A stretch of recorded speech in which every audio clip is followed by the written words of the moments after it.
Hey guys, and welcome to another Age of Empires 2 replay audio commentary. And in this replay, I'm going to be commentating my first actual 1 versus 1 migration game. So I've been queuing migration currently in the ranked 1v1 pool. And the first 2 games that I got on it weren't really games. Like the first one, I've already posted where my opponent tried to archer rush my island, and yeah, easily dealt with that. The second game that I played, the player resigned as soon as I got to Castle Age, and then this game was actually a game. So I thought I'd actually commentate this replay to showcase the build that I did in the earlier video that I released and how that actually plays out sort of into Castle Age. Alright, so in this one I'm playing as the Japanese, of course, and my opponent is playing as the Italians, which is probably a top 3 migration civ, maybe the best migration civ, maybe the second best. There's probably, I think, Japanese, Italians, and Vikings as 3 civs that could be in the top 3. Italians are definitely probably the second best civ. Japanese, not sure if they might not be the best, but they're probably like top 5, if not top 3. All right, so going to unpause the replay. The first sort of few minutes of this is just going to be me executing my build order. I might take... one thing to note actually is the graphics are a bit blurry on this patch, so apologies just for all the icons and stuff being a bit low quality. And I've added a new minimap color mod to my game, which makes the minimap look a lot different. So that looks completely different to the minimap that comes with the game. I find this actually, it looks weird when you take off the Fog of War, but when you're actually playing with it, the color contrast is just a bit better to spot enemy units, in my opinion. So far, I actually like it. Alright, so I'm going to go to my view lock and unpause the replay.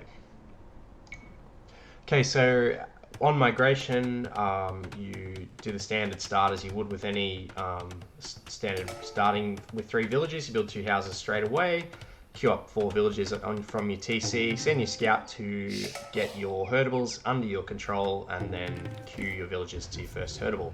Now this spawn has actually given me water buffaloes, which have the same amount of food as cows, and that is a higher food spawn than sheep. So this is actually good, because a water buffalo spawn on this map has a low amount of food on the island. You get 1 for a patch of deer, and you get 6 sheep or 5 water buffaloes, and 5 water buffaloes gives you more food than 6 sheep does. So I think it might give you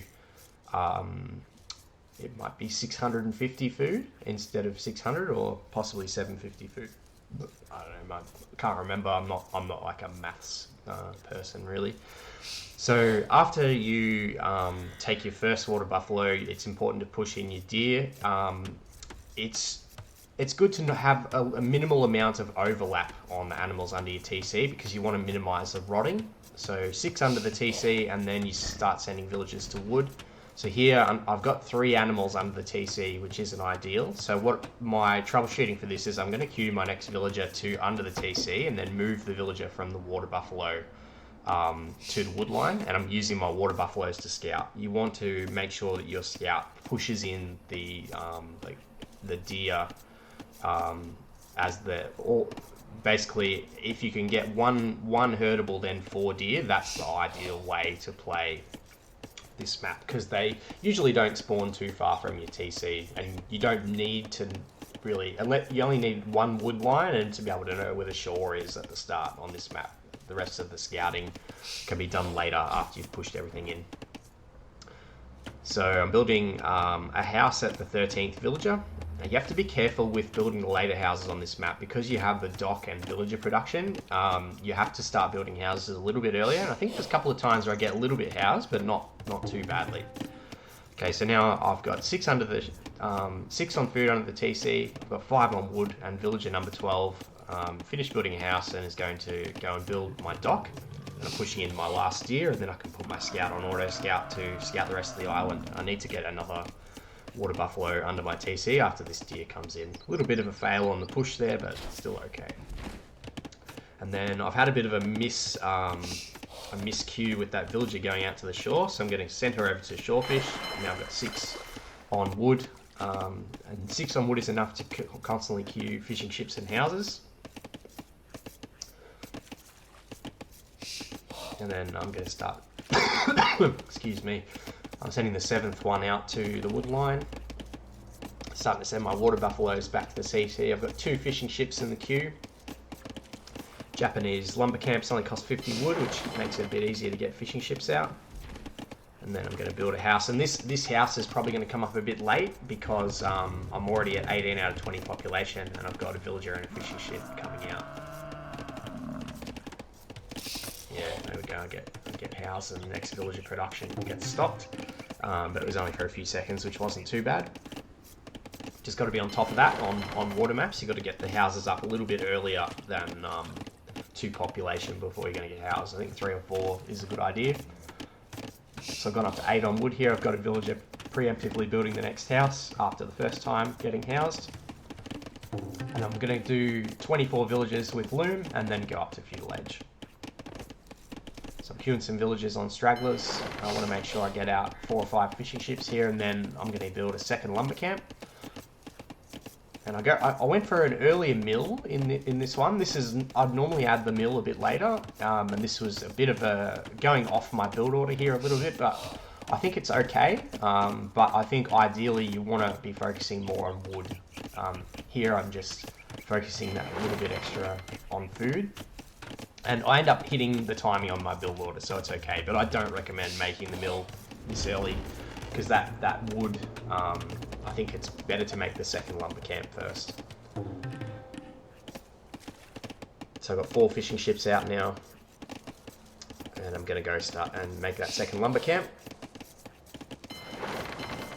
Okay, got 2 more villagers in the queue, queuing up loom, 5 fishing ships out, got to find my next deep fish. There it is. Queuing up fishing ship number 6, going to go up to around 10. Start sending some villagers to that second lumber camp. Food under the TC is not going to be a problem. We don't even need to force drop, so that's good. The water buffaloes are really handy in that regard. Now I'm going to need to make a second dock and a mining camp, a couple more fishing ships, and then I'm going to start banking wood for the blacksmith and market to go up to Castle Age. So I'll pull a villager from under the TC to go and do that, and I think I need 4 on gold to be able to have enough gold to get up to Castle Age. And then you want to start adding villagers to gold quite soon after you've clicked up, or queue your villagers from the TC after the Castle Age finishes to gold, so you start having enough to get the war galley upgrade and start getting some fire ships out. Sending the 4 villagers on gold. That deep fish is starting to run out. Got the second dock up. The docks are quite close together. I think that's a good thing defensively, because it means that if I get pushed, I can focus on the one area, or if I get pushed by fire ships. If I'm getting pushed by galleys, it's probably not a good thing, because then I'd have to run the fish somewhere where there isn't a dock. So I guess there's a trade-off between like where you build your docks on migration. Not sure what that villager is doing on the back side of the wood line. Probably trying to get to the back of that tree.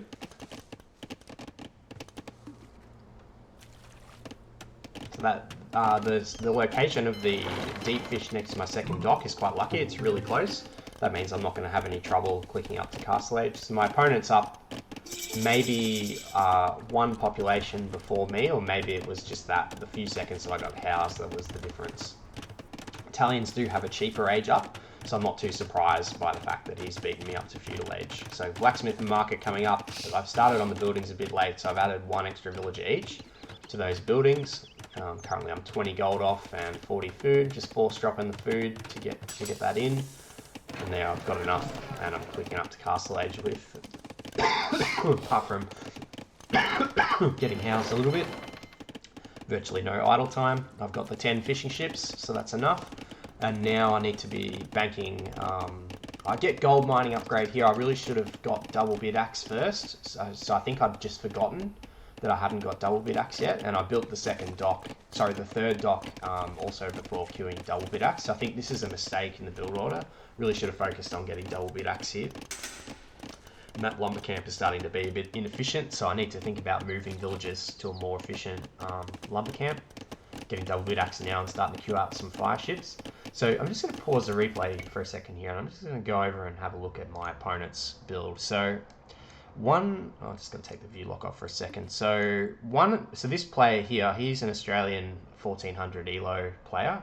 He has played Migration before. I checked his match history, but he's an open land map player. So he's got 2 docks up, but he hasn't made many fishing ships. Now, fishing ships are very cheap for Italians. They're only 64 wood, so I think this is an underinvestment in his food economy, and I think that will come back to bite him a bit later. He's also only got the 1 lumber camp by the looks of it. Yeah. He's got quite a lot of villages on berries, and he's had to resort to making some farms. So yeah, his build order, he doesn't have like a migration build order. He's probably kind of winging it here. As you can see, I've got the population lead by 4 at the moment. So go back to my view lock. So I'm starting to queue up some fire ships. So this will be the first game that water is actually contested by my teammate. So we're gonna see how that goes. I'm going for lumber camp number 3, and I'm gonna have to start thinking about moving those fishing ships across. And I'm gonna start moving them south. I probably could have moved maybe a couple of villages off food here, maybe 1 or 2. I just focus on getting the fire ships up for defense, and then if I don't get attacked at the start of Castle Age, I'm going to move them out and I'm going to go on the offense. Also going to think about making a transport and moving to the middle. So the good thing I get here about all my fishing ships being in the same spot is that I can easily protect them with the fires, and Japanese fishing ships have a lot of hit points and they've got some extra pierce armor, so it's quite difficult for them to get killed by feudal age ships. So here I'm just lacking a little bit on the gold for the war galley upgrade, but I've got a bunch of fire ships in the queue anyway, so it's not like it's going to be coming in straight away. I'm going to queue it up there, floating a little bit of food here. I think I end up selling some, possibly for some different resources. I patrolled a fire ship around the shore, and my ally's done the same. Sorry, enemy's done the same. Just going to take the fog of war off for a second. Sorry, the view lock. Whoop. This is quite funny. I got the first hit, but both the ships end up going down.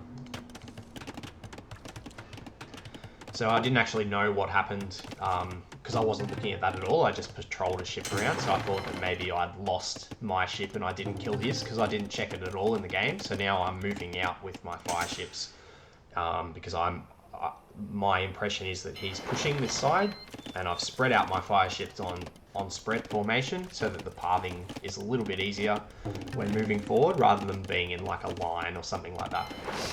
Making my transport, I'm queuing some more fires, and I'm going to fix that lumber camp. Also need to get bow saw at some point. I think in my previous one I would have already had that queued by now, so that's going to be another priority to get that in. Probably a little bit late with it here. As you can see on the mini-map, my fire ships have downed one of his ships. He hasn't upgraded to the fire ship upgrade yet, so I've got it in a kill there. I'm starting to send 2 fire ships around the south as well. I'm just gearing up for a transport here. So again, with fire ships, you can just patrol them in. You don't have to micro them anywhere near as much as galleys. So that's the main advantage of using them on this map, is because there's so much to pay attention to, because you've got to focus on the middle, your home eco, and the water. Fire ships are kind of like an automation. So here he's got the fire ship upgrade. I've got the 2 ships moving around. So now it's 4 versus 4. I'm going to lose this fight. So I'm going to see if I can focus down a ship. No good. I'm going to back off and wait for my reinforcements, which are coming. I've also queued up a couple of demo ships because he's on fire ships. The demos will swing the battle for me. I've built a house. I've got my scout on auto scout. I probably should have done some manual scouting. I'm just making another house with those villagers. So there we go. I've got the numbers here. I'll be able to win this fight. I'm focus firing the fire ships in the middle because the fire ships are inaccurate. The fire kind of sprays to left and right, so if you focus the ship in the middle, you'll do a little bit of damage to the ships on the outside. So I'm going to lost a ship at the back there. I'm going to pull that one back. I'm winning this one. I've got a couple of low ships that I could send home. I'm just going to go forward here because I'm pretty confident I'm going to win this. Got a couple of demos coming in. I've just patrolled them in, and I'm just going to, that was a pretty good hit. I don't necessarily have to spend that demo on that low ship, but it was like 2 for 2, so that's fine. I need to fix these fishing ships and send them to a deep fish. Got the TC coming up. I probably should have built a military building first, now that I think of it, and now I'm on the enemy player's docks. My ships from the south are coming onto his fishing eco, and he is in trouble here at the moment. Let's see if I can take out his transport. I've probably got too many villagers in the queue from the TC, and I should be probably rushing up this building with multiple ships. So he's starting to queue ships into his dock, probably to mass them up to beat my ships. I'm just trying to find his fishing ships. I killed a couple. Maybe I've auto killed them, and his scout has found where I've landed, and he's trying to kill one of my villagers. He's trying to deny my production buildings, and he's got an early monk out as well. So I need to watch out for the villagers getting converted. So I just microed the villagers back. So for now, he's denied my production buildings on the middle island. So I'm going to rush over a barracks at the side. I'm going to try and get that monk with my scout. You can see that forward siege workshop coming up as well. So I need to focus the monk. I'm more worried about the monk than the siege workshop at this point. While he's a bit busy with that, I'm going to get the barracks up. I was a bit worried my scout would get converted there. Luckily, the RNG gods weren't with him, and I was able to get the kill, because that would have been probably a big swing in the battle.